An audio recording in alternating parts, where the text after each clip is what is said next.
neither be scouring or it will not cause deposition of the sediment in the bed. So, that was the principle, and by that principle we could do design of alluvial channel, and that particular velocity we termed as critical velocity. And then, but these two theories or the equations derived or equation used in these two theories are empirical, I mean based on some observation, and that way it has some drawbacks, and again in the entire procedure there are some drawbacks. Those drawbacks also we did discuss in the last class. And then as these are empirical, so people were trying to develop some analytical basis for designing alluvial channel. And then USBR, United States Bureau of Reclamation, so they started working on one method called tractive force method, and we started in the last class what the tractive force method is, and we will be continuing with that tractive force method. And say first in the last class we did define what is say tractive force. So, it is the force exerted by the flowing water on the perimeter of the channel, or say on the material of the sides and bed. So, the in suppose uniform flow condition if we talk about, then weight of the fluid in the direction of the flow is actually the tractive force, and that we try to equate with the resistance force to find what is the critical tractive force and all. Well, then we were talking about unit tractive force, that means this tractive force per unit area. Well, so that we refer as unit tractive force, which is also called as drag force or shear force. So, these different nomenclature are used. And then we were discussing in the last class about distribution of tractive force, means say we could see that unit tractive force, means that was coming in fact as average unit tractive force, because the force exerted by the fluid we were considering on the entire surface, well the surface which is in contact with the water during that length of the channel, and then we divided it by the entire surface length which is in contact with the fluid motion, which is in contact with the fluid. Here our fluid is water, of course we are talking about, and so that way the stress what we are getting tractive force that per unit area is in fact a on average basis. So, average tractive force, but in reality the tractive force exerted by the fluid on the side of the canal will not be uniform all over the surface. It will be more maybe at the bottom at certain point, at the center point it may be more, then if it is a trapezoidal channel then on the side towards the top the tractive force will be less, but towards the bottom on the side that will be more. So, that way tractive force distribution we were talking about, and we did draw a diagram for trapezoidal channel where we could just draw a trapezoidal channel, and we were showing how the tractive force distribution can be plotted on the side and on the bed of the channel. Well, but that distribution we draw like this just to recall, because from here we will be moving ahead again. So, that suppose it is a trapezoidal channel, of course, we were considering a channel where our y, that is the depth y is say I mean 1/4 of the bed, or we can say that bed width is 4y of the depth, well 4 times the depth. In that case we got that tractive force distribution, of course pattern will be same, it is like that, and here it is almost uniformly distributed, and here again it will be like that, here it is more. So, maximum tractive force we could get at this point, and so this maximum tractive force, and if we just compare the maximum tractive force, if we compare the maximum tractive force at the bed and at the side, we can see that at the bed it is more, and this can be expressed in terms of W, Y and S. It is the unit, this W is unit weight of water. So, this unit weight of water then the depth, then the bed slope. Okay. So, based on that we could derive the expression, but there will be a term say 0.77, that means it is not exactly equal to WYS, but it will be a percentage of WYS, this will be, and maximum can be WYS, that I will show just in the next slide, but this can be say 0.77, 0.8, something like that, this can be. And so, that factor we can write say x into WYX, where x can be say 0.7, 0.8 like that, 0.6, anything it can be, and that way this can have different value. Well, then similarly y also can be I mean similarly in the side tractive force also this can be expressed as W, Y and S, and similarly here also a product will be coming. So, x into that I am writing here, and now this was given for this particular channel where width of the channel is 4 times the depth of the channel, and we did discuss what the value of x there, and then this slope, okay, my diagram is not proper, but the slope is say if it is 1, this is 1.5 for that sort of side slope, if it is 1, this is 1.5, and for that sort of side slope and for this shape where b is equal to 4y, for that we gave some value of x in the last class, and that way we were discussing how shear stress, or rather we will call it as a how unit tractive force get distributed, tractive stress get distributed on the side. Well, now say in reality we will be having different type of channel, say B by Y ratio. Here our B by Y ratio is 4, B by Y if we make it is 4, but always the B by Y will not be 4, and here our side slope is equal to 1 is to 1.5 is to 1 rather, but this will not be always same. So, if the side slope changes say 1 is to 2 like that, if it is changes z value, then and the B by Y ratio changes, then how this will vary, how this maximum tractive shear stress or unit shear force varies. So, that we need to know, and USBR, United States Bureau of Reclamation, again gave some curve for that, which curve can be, this curve can be used, these curves can be used for design of tractive force. Let us see how these curves are. Well, first you can see this is here in this graph, on this side it is B by Y ratio is plotted on this side. So, B by Y ratio they examine say up to 10 we can have, and then on this side, that is on the y axis, it is unit tractive force in terms of WYS, W means again unit weight of water. So, suppose if I get a point here 0.4 means it is 0.4 WYS. Okay, let me draw the curve, and then it is actually a family of curve.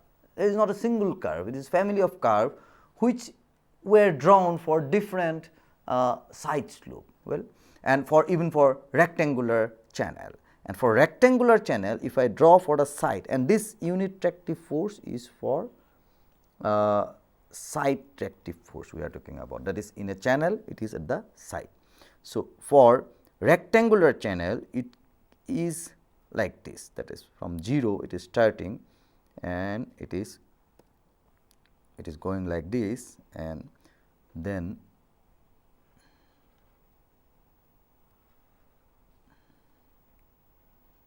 it is going like this. It is a smooth curve, of course, it is going like this. So,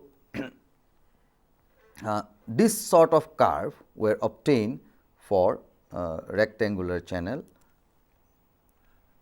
Well, I must say that my curve may not be exactly like the curve that was given, but just I am trying to show what the trend is.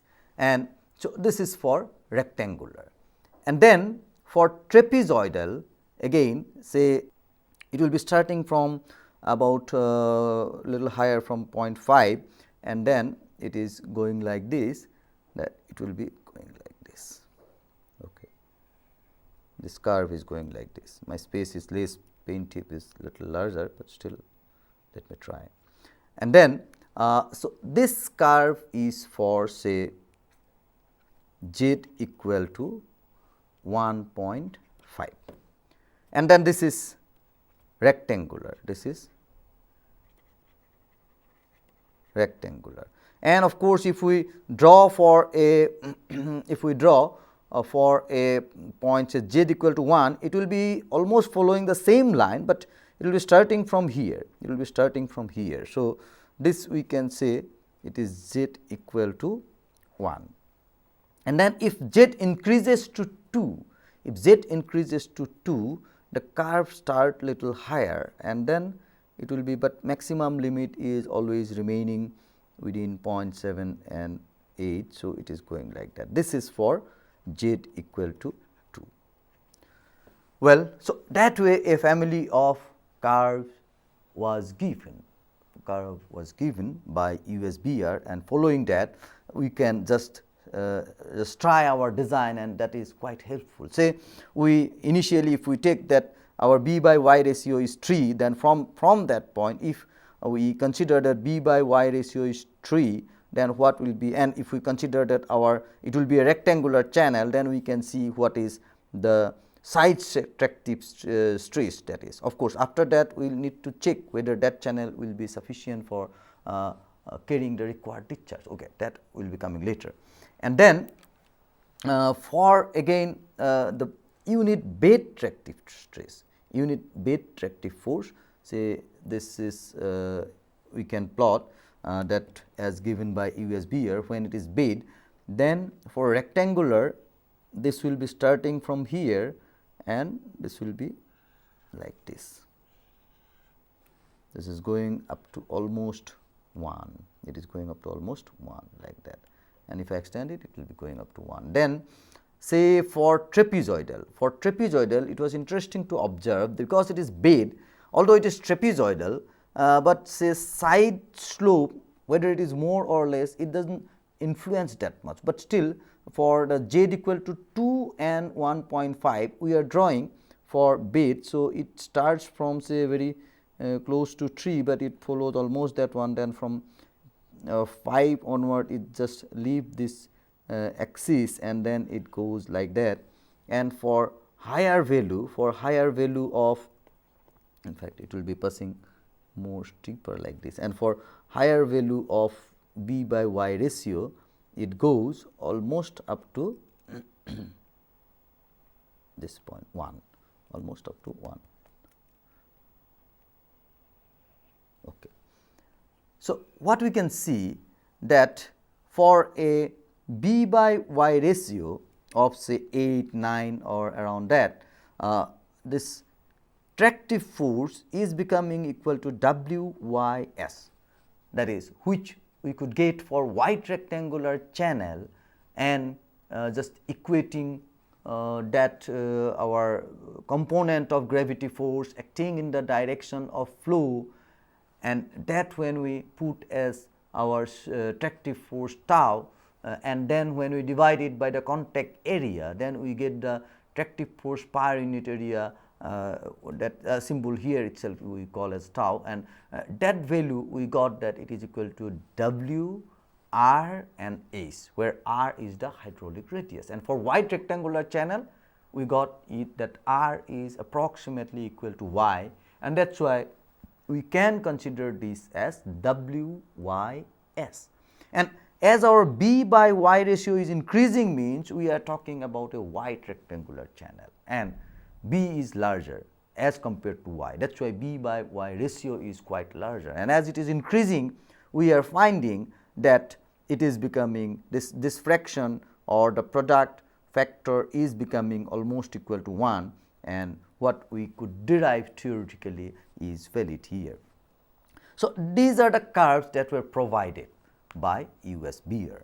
Now, that another point is more important here, that say we are using these curves, and now one curve is giving us the tractive force for the side, and these curves are giving for tractive force for the side, and these curves are giving tractive force for the bed.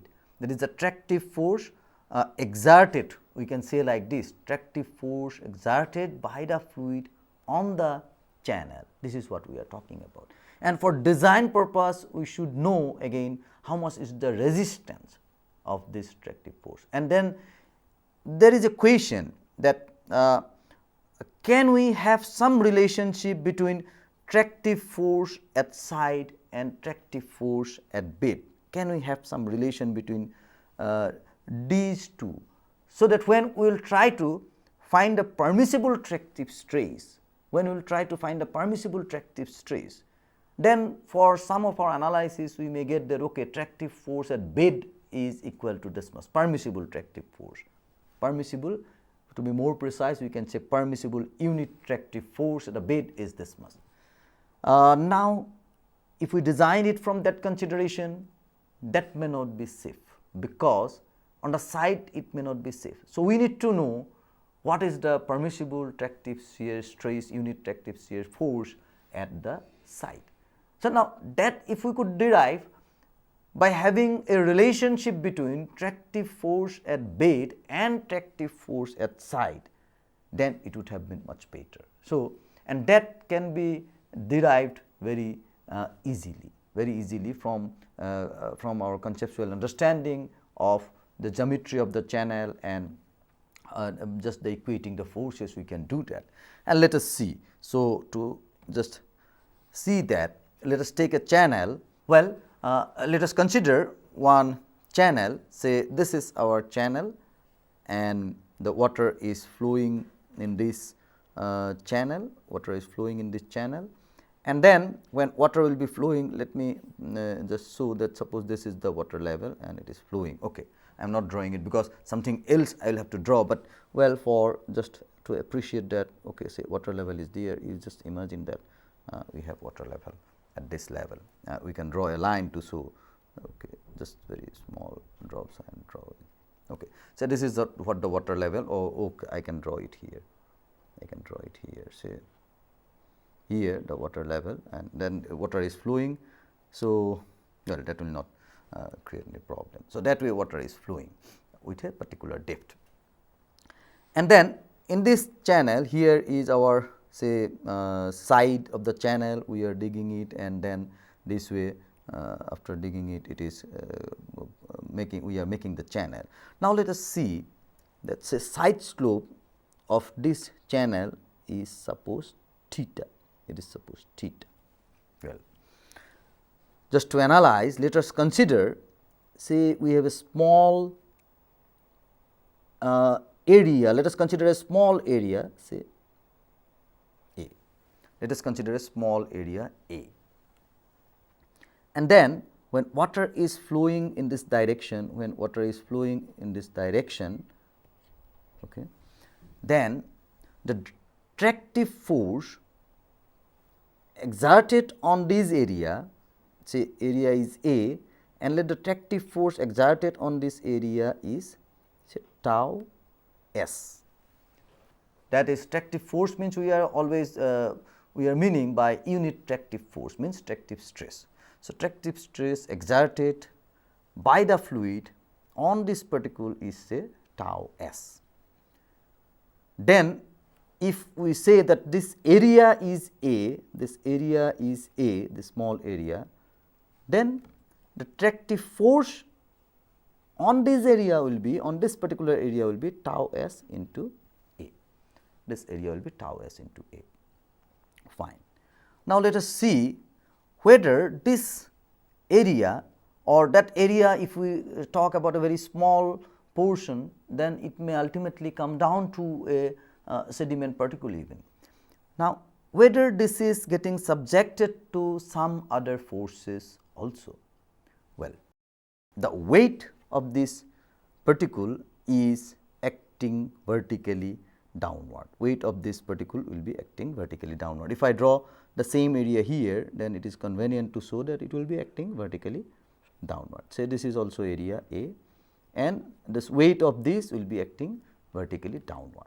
And let me write that weight as say W dash. This is, I am not writing unit weight, I am writing the complete weight of the sediment of that particular portion A, and that why I am writing W dash, because this is under water.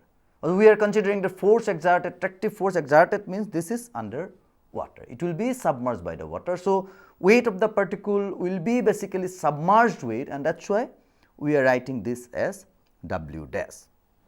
Well, so this W dash is the weight, and then this particle or particles or the area itself will be having a tendency to slide down along the slope, or rather we can say that there is another force which is acting in this direction, and because of which, because our interest is to know that what are the forces acting to move this particle from its location, move these particles from its location rather. Okay. So, one is the tractive stress, and now we are talking is the tractive force which is tau s into A. Another is the force that is trying to move it along the slope in the downward direction because of the gravity, and that gravity is basically this weight of the particle, and then what that angle is, we know that this angle is theta. So, between this line and that line. So, if I draw this line and if I draw a normal to this particular slope, then this angle will be theta. So, the angle just acting in this direction will be, say, force acting in this direction will be W sin theta, theta is away from this part. So, this is theta. So, and theta is the angle between this line and that line, okay. And this line is perpendicular to this plane, means this line, and then it is perpendicular to this. So, this is theta and this is our W sin theta, W sin theta. Okay.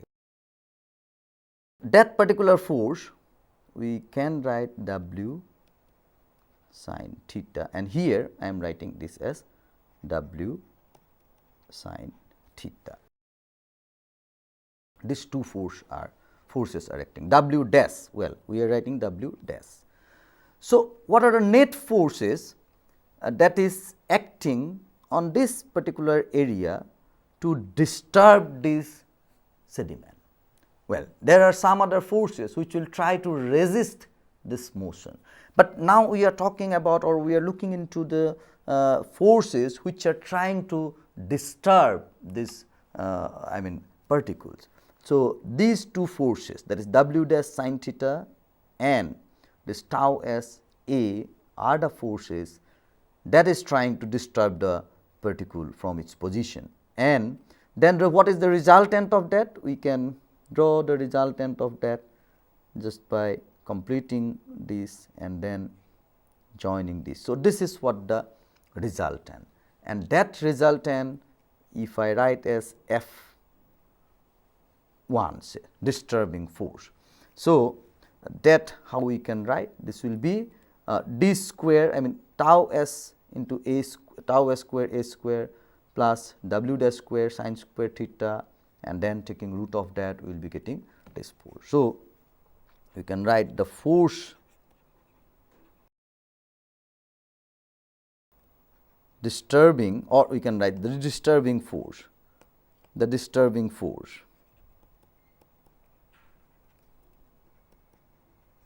Well, the disturbing force F1 is equal to root over, say, tau s square a square plus W dash square sin square theta. Well, so that is what our disturbing force. So, I am writing this as F1. Well, then when there is a disturbing force, then if it is not moving means there is a resisting force also. And at a time of just incipient motion condition, these two forces, what we mean by incipient motion condition, that particles are just in the verge of motion, it is just in the verge of motion.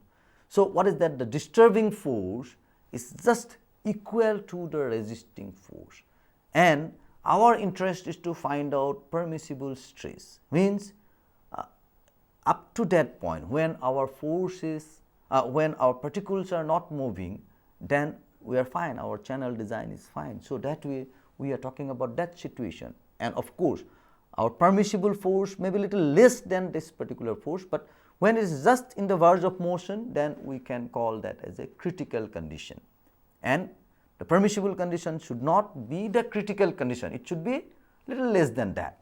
But anyway, let us see what is the expression for this critical condition. And so, considering incipient motion condition, what we can have? Say, considering incipient motion condition, we did discuss about incipient motion condition earlier also, that will equate, but the resistance force. First we have find out the disturbing force, then resisting force, the resisting force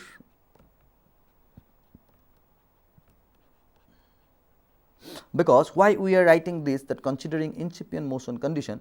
Now, resisting force, as we know that it is coming from the frictional resistance here, and the cohesion part we are not counting in this point. So, for resisting, because we are talking about alluvial channel,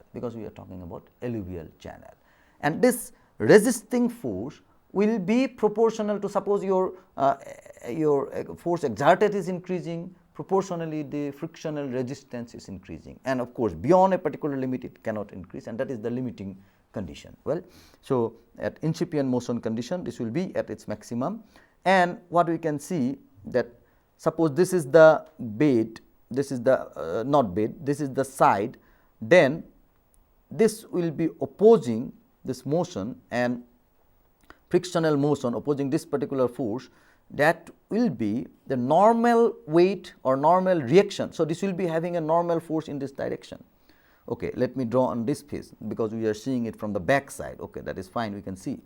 So, in this direction, in the normal direction, what will be the component? This is W cos theta, and as we know, the frictional resistance will be in any direction. We can say the frictional resistance is equal to mu into the normal force, So, that normal force is cos theta, weight is this one. So, reaction will be like that, and then it is mu into cos theta. Okay. So, this mu cos theta is basically opposing these forces. I am not drawing exactly the direction here, but we can say that this is say mu cos theta. Now, what is mu? That is, again we need to refer to the frictional property of the soil. Okay. So, but let me write here as mu cos theta.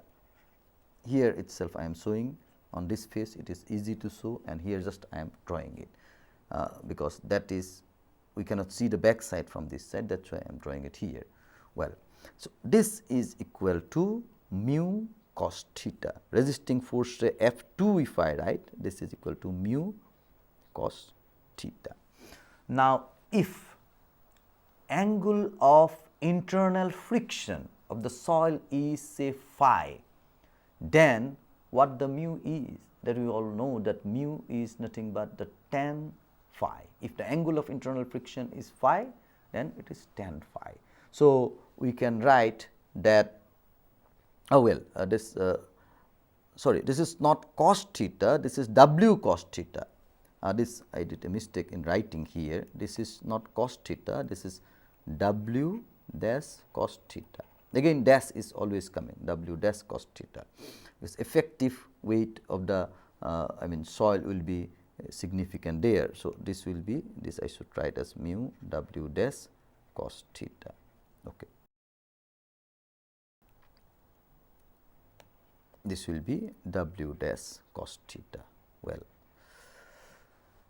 and this mu we can write as I have explained, that this is equal to tan of phi into W dash cos theta, where phi is phi is nothing but angle of internal friction, angle of internal friction. Well, so now for incipient motion condition, we can equate these two. We can equate these two. So equating these two, what we can write that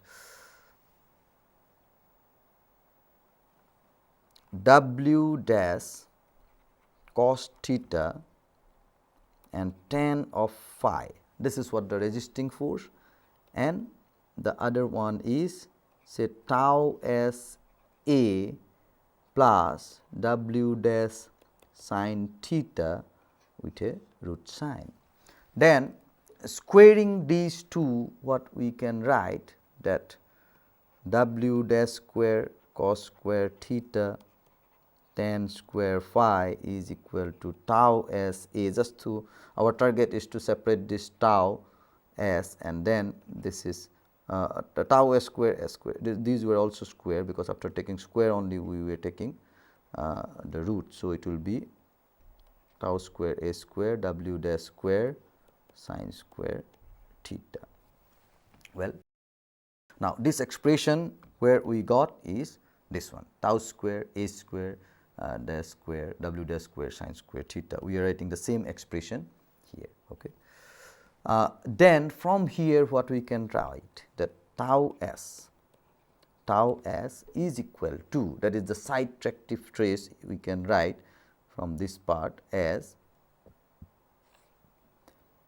W dash cos theta tan phi by a. First we are writing tau s is equal to this minus that, and then we are taking W dash cos theta tan phi common, and then of course we are taking root, and then if we take the other part here, then it become 1 minus tan square theta by tan square phi. Well, so when we took tan phi common, then here we are having already say tan square phi is coming here, and then it becomes, and we are taking cos theta common. So it is becoming, in fact we took cos square theta, so that way it is becoming cos sin square theta by cos square theta. So this tan square theta is coming, and then later when we took root over, this cos square theta become cos theta, tan square phi become tan phi, and all are just getting this. Just one more step we could write in between. Well, so that way we are getting this tau s, the side tractive force. We are getting an expression. Let us give a number 1 to this equation. Well, now if we talk about the shear stress at the bed, so shear stress, or rather let me use the word tractive, unit tractive stress, unit tractive stress or tractive force, unit tractive force, because already we are using the term unit. So tractive force at bed. Now what is the difference between this particular expression in bed and side? Well, if we talk about bed, then our theta for the bed is becoming 0. If we just flatten it, this become bed. So in bed, other things will be remaining same. This force will be there, the reaction force will be there, but the here if we take a bed, same area, then this force will be there, and this is tau b into a. Then weight component will be directly vertical, so there will be no component in that direction, and then the resistance force will be coming here. It is directly equal to W. Means basically if we make theta is equal to 0, then we get the expression for bed. So what we can write, unit tractive force at bed, tau b is equal to, so if we make theta equal to 0, our expression will become, say, we can write it as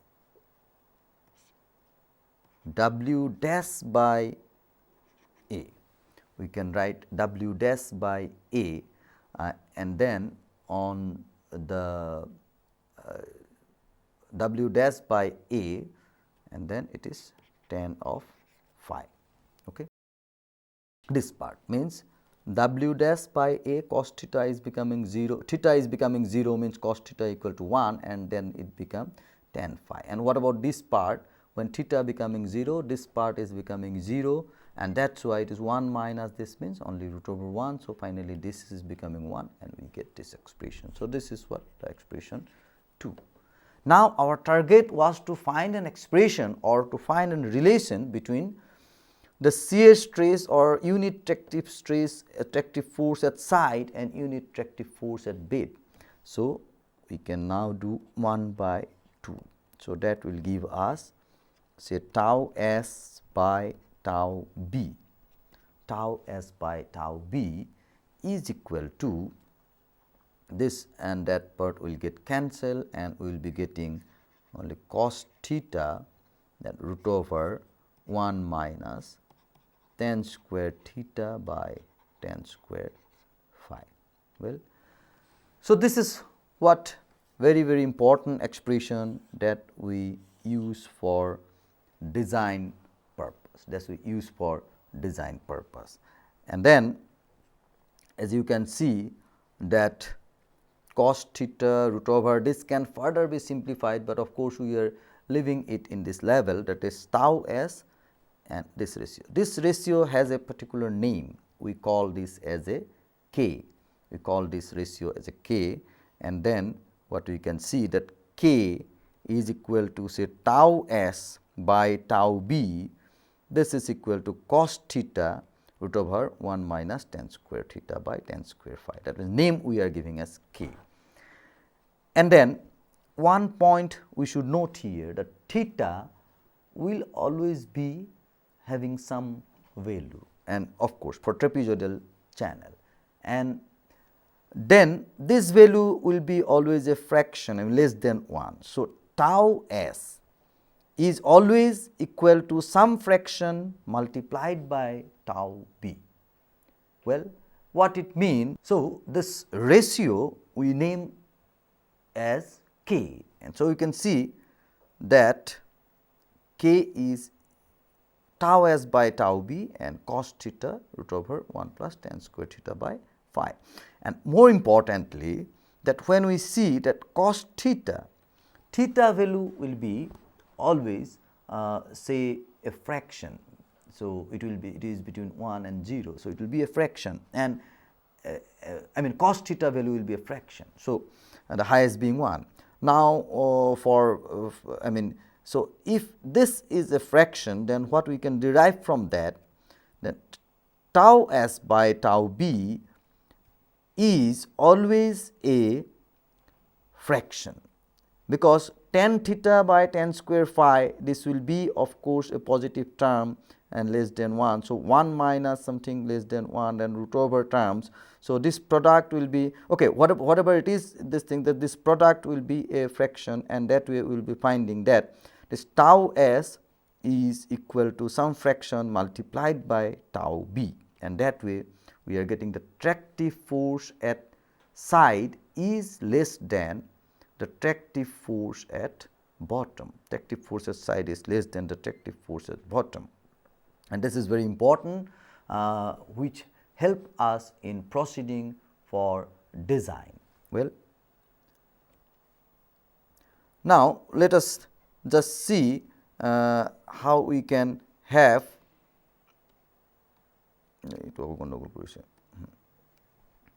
now let us talk about design of tractive force method, or rather design by tractive force method.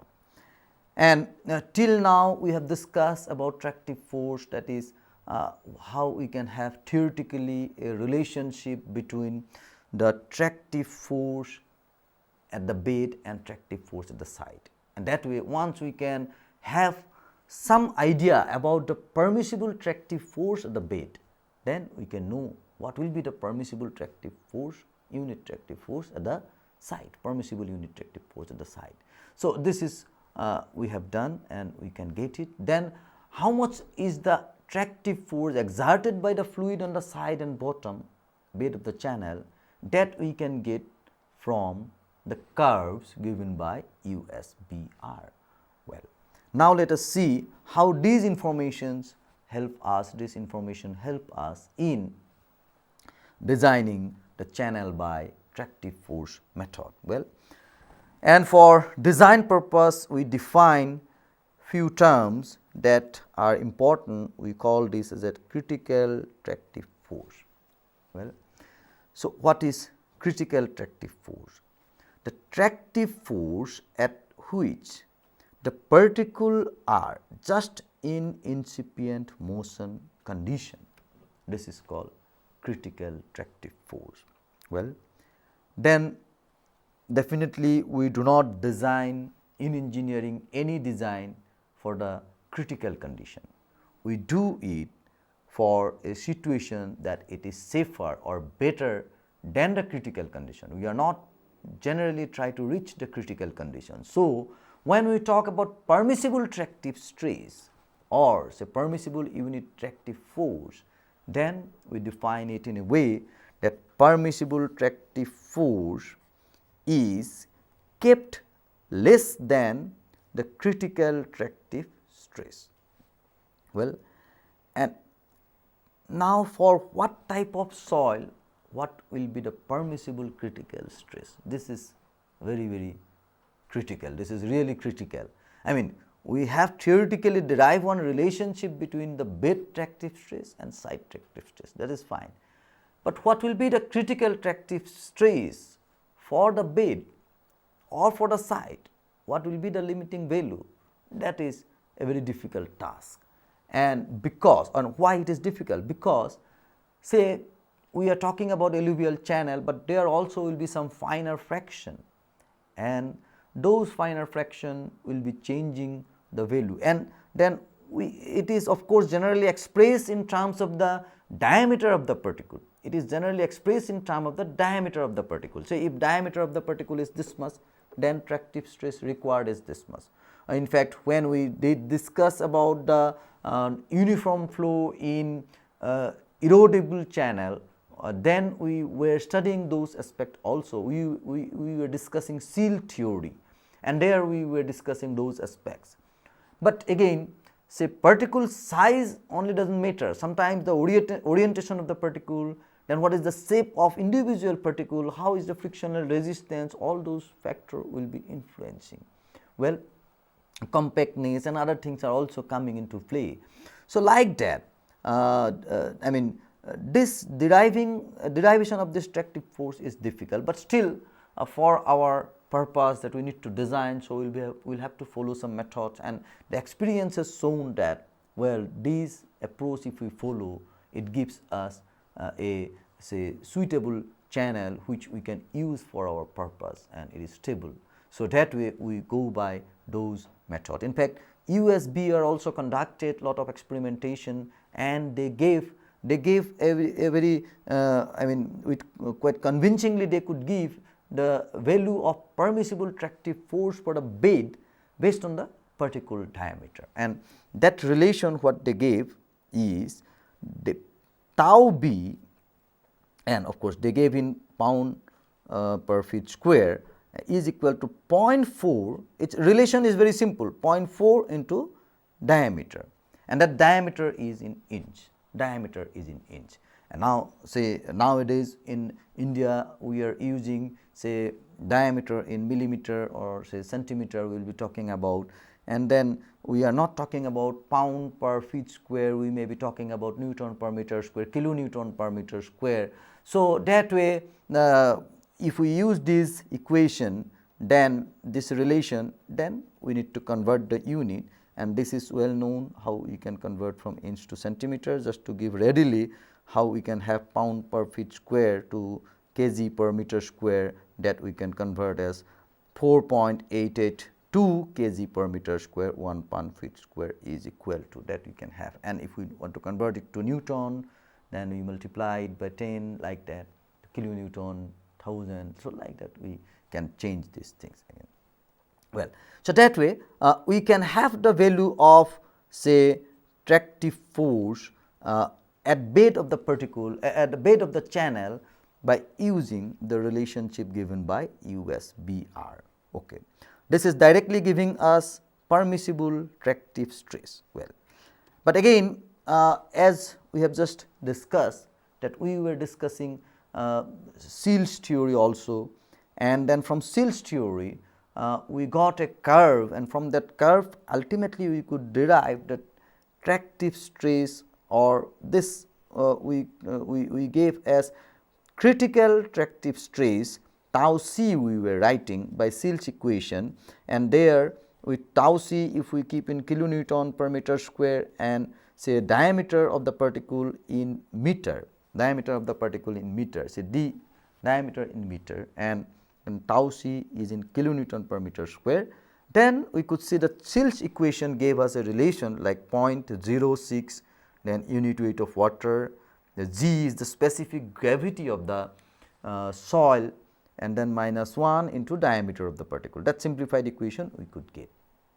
and that equation if we simplify further by taking the standard value of W and by taking the standard value of say soil maybe 2.65 like that, the soil is specific gravity, then we can get a value tau c is equal to nearly 0.98 into d. Okay. Well, then White equation is another equation that gives us critical tractive force or critical tractive stress tau c as 0.801 into diameter, the unit is same.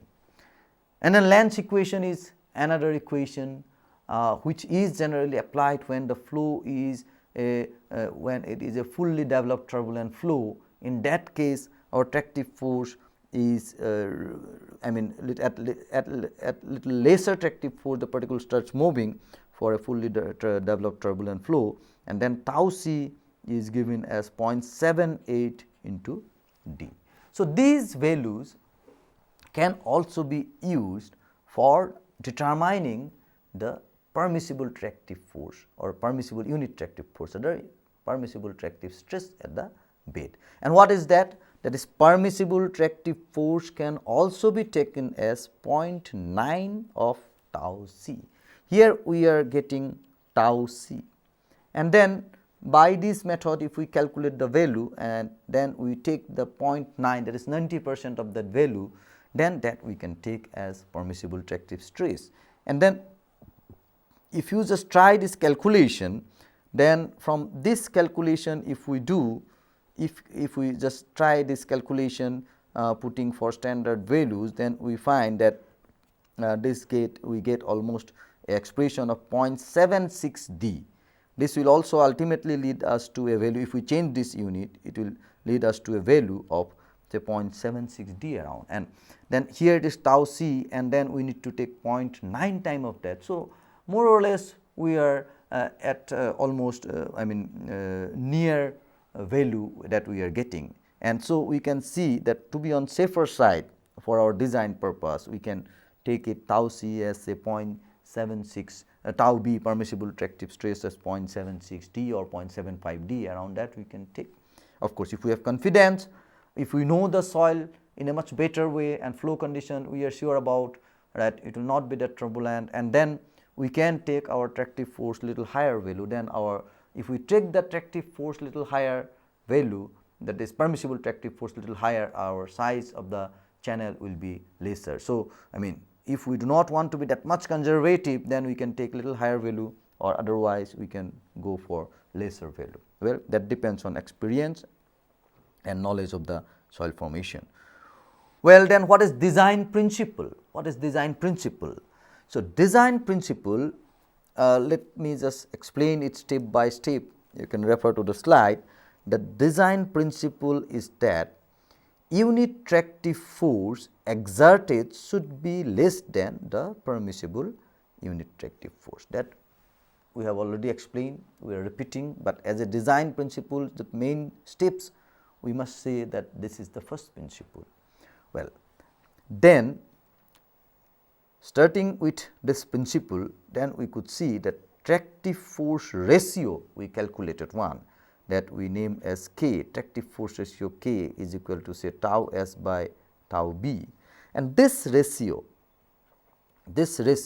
indicates that tractive force required to move particle at side is less than that required for the bottom,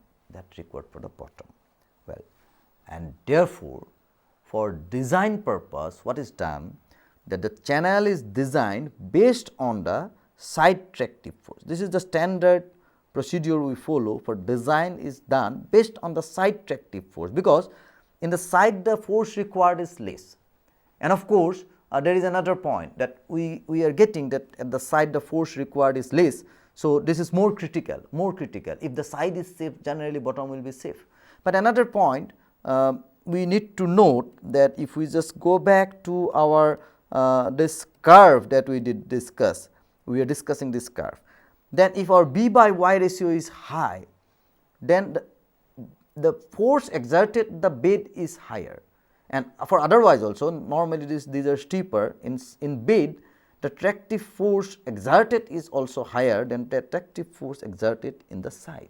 So, we know that tractive force, resisting tractive force of the side is less, but at the same time force applied is also less, but of course for high value of B by Y is this is significant, but for low value it is not that much significant. So, generally we design it first for say tractive force at the base, and then tractive force at the side tractive force we design it first, we see what the value is coming, and then we are getting a size, and then its safety against bottom tractive force is checked. This is the conventional practice we follow. However, when we have a computer, then these calculations will not take much time, and in fact if we have the curve, and then we can just represent the curve also by some equation, and then this can be done very quickly. And then what we can see, of course, one can calculate the depth from the consideration of both side and bed tractive force.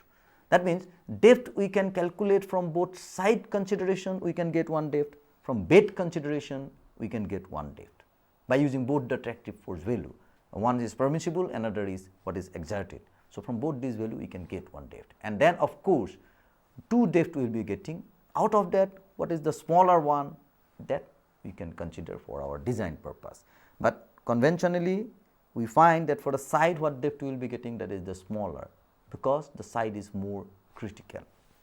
And still we can go by this way also, what I have mentioned the last. Well, then we need to follow some design step for tractive force method. First, what we do, that we consider a B by Y ratio. Well, we need to assume a B by Y ratio based on the availability of space, and with some of our understanding that depth will be this much. Okay, suppose we know that this is the discharge, and for that discharge this much will be the depth around we want to flow in the channel, then well, that should be the B. So, we can try with B by Y ratio from our experience, and then we are assuming a B by Y ratio, and the side slope is assumed. So, this first B by Y ratio we are getting, then side slope is assumed based on the material property and the value of theta is obtained. Well, a side slope, as we did discuss, that for this particular material this will be like that, although it is alluvial, but still based on our understanding, still there will be some variation. Alluvial means the particle size may be still larger and smaller. Well, that way we decide what should be the side slope, and then once we decide the side slope, well, we will be getting what is the angle theta. Well, then once we get this theta, that is Z value is known, this will give us the Z value.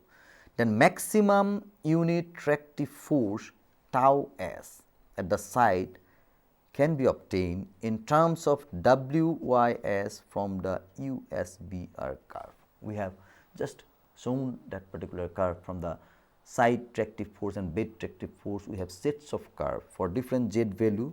We can find those tractive force that is at side and bed. Of course, that will be in terms of WYS, that is some fraction multiplied by WYS. And then another important value we need to know is that angle of internal friction phi. So that angle of internal friction we need to calculate.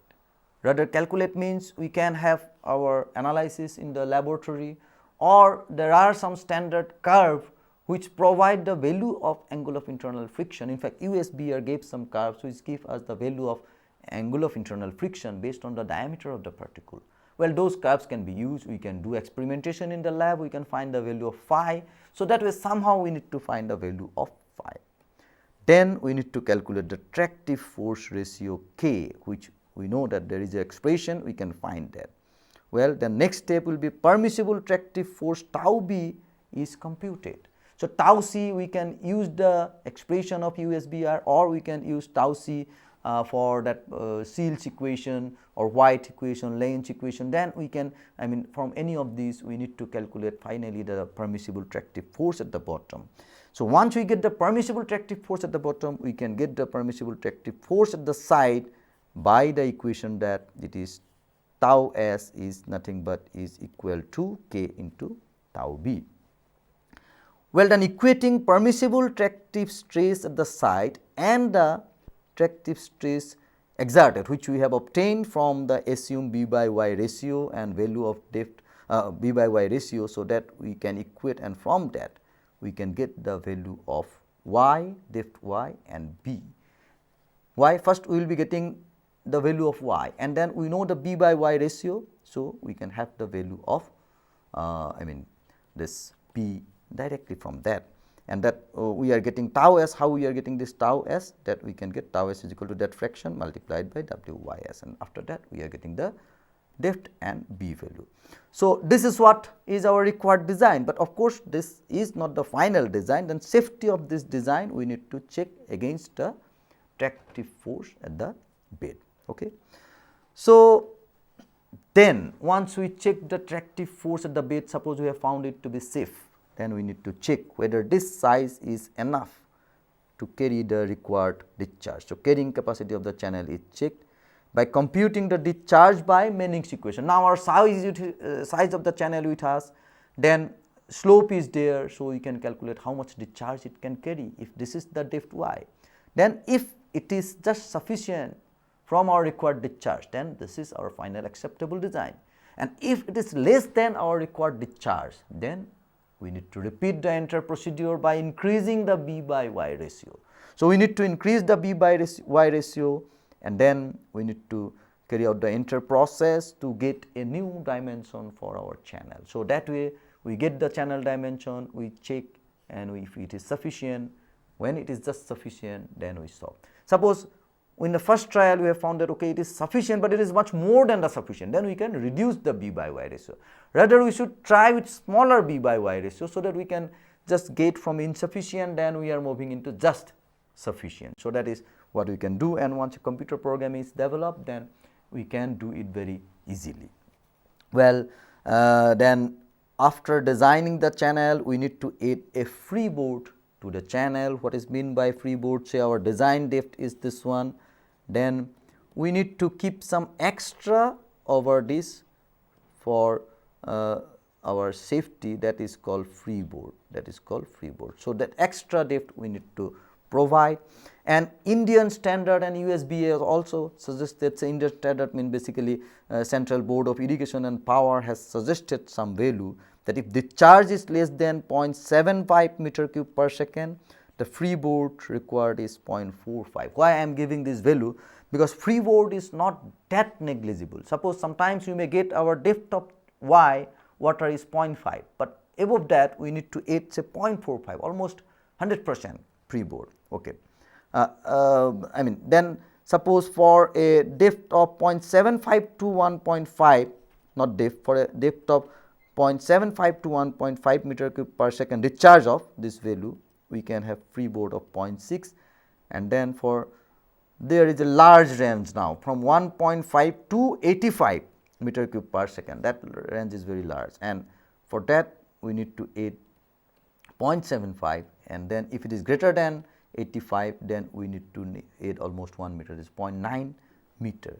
So what we should get, that it is not uniformly with the increase of discharge, it is not proportionately increasing, but it is increasing definitely, but for a very large range of discharge, we may keep the freeboard as 0.75 meter.